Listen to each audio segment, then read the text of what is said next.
model, and sing. You're a triple threat, girl. Oh, yeah. Tell me about it. Why? What made you start performing? I understand you've been performing since all your life, but you know, what age did you start at? So for acting, since elementary school, I had a natural inclination and talent. In fact, my favorite animal was a monkey as a kid, which I find hilarious and almost prophetic as I got older because I'm very monkey see, monkey do. I can imitate something like that.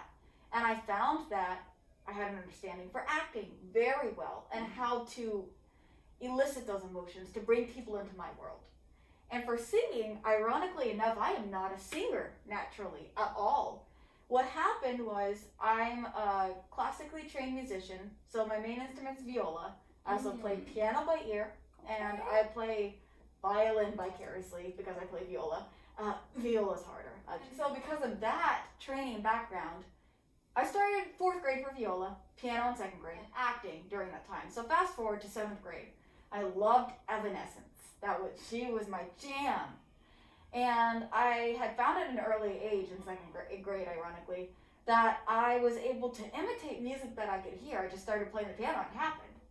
So 7th grade, I started covering Evanescence a lot. And at some point, like I was doing My Immortal, Bring Me to Life, all those different songs, at some point, I got bored because I played the same songs over and over again. I loved them, but I had gotten them down. I needed more stimulation. So my little 7th grade mind decided, why don't I just write music? That's how my composition came to be. And so with playing piano, started singing. But I didn't have the best support, and it's taken several years to actually get to the level I am now. And for modeling, well, I love doing photo shoots. Getting pretty, right? Yeah.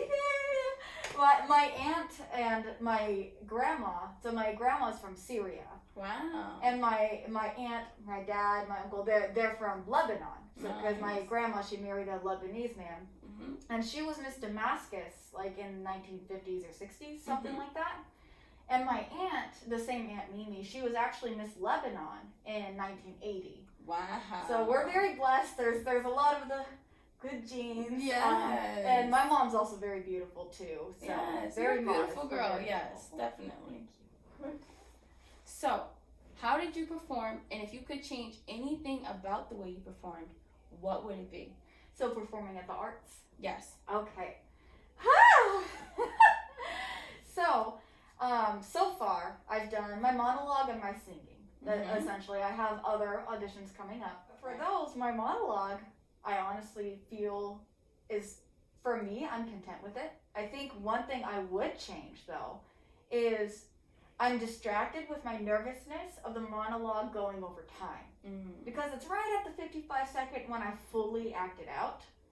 And I think that can distract me, even though I do really fake it till I make it. It really does come across like totally fine because my character, she's ridiculous, so it helps. I get to be crazy. But that's one thing I would change is the anxiety over worrying about the time and focus more on having fun and enjoying it.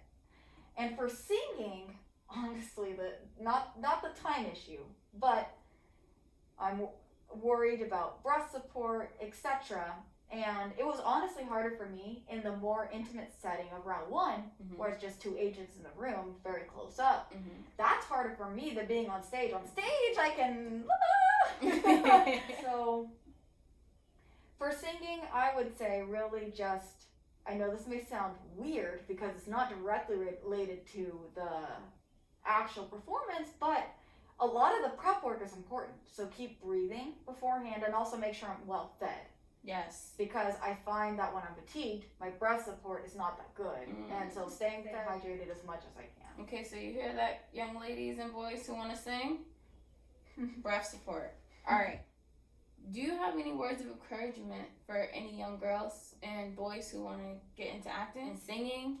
Yes, absolutely. If you feel your heart calling you, if you feel alive whenever you perform, shut out the negativity. Shut out the naysayers. Don't, to the best of your ability, because, we're humans. It's not always easy. But listen to those who are encouraging and listen to those who give you the support you need. Yes. If anyone is giving you any negative energy, if anyone is taking away from your energy, you don't need them in this aspect of your life, period. And I would say to not give up. That's the most important thing. To not give up and be realistic with the process. So both of those things combined are extremely powerful. Because we're not going to be magical singing Les Miserables singers overnight. You know, I'm talking about myself there. We're not going to do that overnight. What is your goal for this week? So my goal, I have a couple main goals. One of them is to network, make new friends, new connections. And honestly, in a time of, COVID, it's been extremely enjoyable to meet new people. Amen to that one. Yeah. Oh my gosh. It's been fueling my soul. So been trapped in a box. Yes. So definitely one goal. Another one, to win overall actress award for my category. That is actually my main goal because I'm doing all the acting ones, and normally I would be like, oh, I'm not trying to reach something like that, but in my mind that's where I'm going. Always reach for that, girl. Don't stop yourself. Yes. Always reach for the stars, kids and adults. Everyone. Yeah. Everyone. Because for me, it helps me keep looking forward to have that goal. Yes. And on the way, what's going to happen? I do my best in everything, and I can be satisfied with that. I make my effort in everything, and I'm satisfied with that. Optimism is always the way to go. I feel like there's too many pessimistic people out in the world. Oh, for sure. And especially during this time frame that we're in, hope is definitely necessary, as the wonderful Kim Myers was saying this morning, right? Along those lines, the two other things is I just want to catch the attention of one agent, one casting. That's all my goal is. That's right. Is to I just need that one person. It takes one person. Yes. I always tell you that. It takes one person to see your talent, your face, to see you go off on a stage wherever you at. Mm-hmm. You could be in the mall. People get scouted in the mall all the time. I believe Tyra Banks was scouted in the mall or something like that. And a lot of models have been scouted in the mall. But my point is, anywhere, you just have to always be on point. Yes, exactly. And even so, this also leaves me to not get disappointed. Like, say if I get 2 callbacks, I won't be like, oh, I only got 2. I'll be like, I got 2. I got 2. And even if I get 0, okay, we have open interviews. I'm gonna kill it in that. You know what I mean? So that's my other goal. Okay.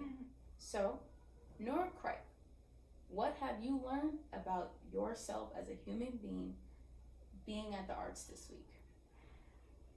I learned that I have value. I know that sounds odd, and one would maybe ideally have that feeling before, but something I've struggled with my whole life is the sense of feeling worthless. And this it is irrational though, and I recognize that. Security, yes. And so something I've been working on and working towards is being comfortable and loving myself and seeing my own value. And so now, with the reactions of people, the interactions with people, the response for performances, so on and so forth, I keep getting such a loving, positive response. And all I honestly want, my favorite thing that's actually happened, so a lot of times whenever people are walking by, their face looks very mad or sad or very stoned, and you can see, pardon me to interrupt you, but you can see people's reactions through the mask. I don't care what you say. Yeah. I am always smiling, and I can see when someone is smiling. Yes. I see your cheeks right now. I feel your energy. Yes. You know what I mean? Absolutely. And I feel negative energy through a mask as well. Oh, for sure. For sure. But continue, I'm sorry. And it was so interesting because this woman standing in the hallway, and she looked very kind of serious, almost intimidating. And here's when the magic happened, is I just said, hello. And she lit up. Her life came back. Because, again, some people just have that face. That's definitely true. Yes. And so that really made me oh, wow. Because she responded so positively to me saying hello. Definitely. But had I overthought or been intimidated by this person or just looked based on appearance and was not myself, I would have never known that. This person would have just always been an image of intimidation, of coming across as above me, or anything like that. Right. But no, another beautiful soul. I got to say hello. And so that kind of interaction is what brings me the most joy. And I found the reciprocation and response from my interactions have validated my worked for belief of myself that I have value. Okay. Nora, where can the people reach you? So, stay updated to what you do. Absolutely. I need to get better about social media, but one that I do update a lot, especially when it comes to performing art stuff, is my Instagram. Okay. And my Instagram handle is Music Nora. Just all together. My name is spelled N-O-R, Music Nora. Very simple. I like it. Alright, folks, I spoke with Nora Cripe. She's performed at the Art. She's already done a couple of performances. She's made it to round 2. I know she's going to make it to round 3. Please, listen. She's going to be a star, okay? This isn't the last time you guys seen her. And I am the first one to interview her, okay? So I got exclusive rights.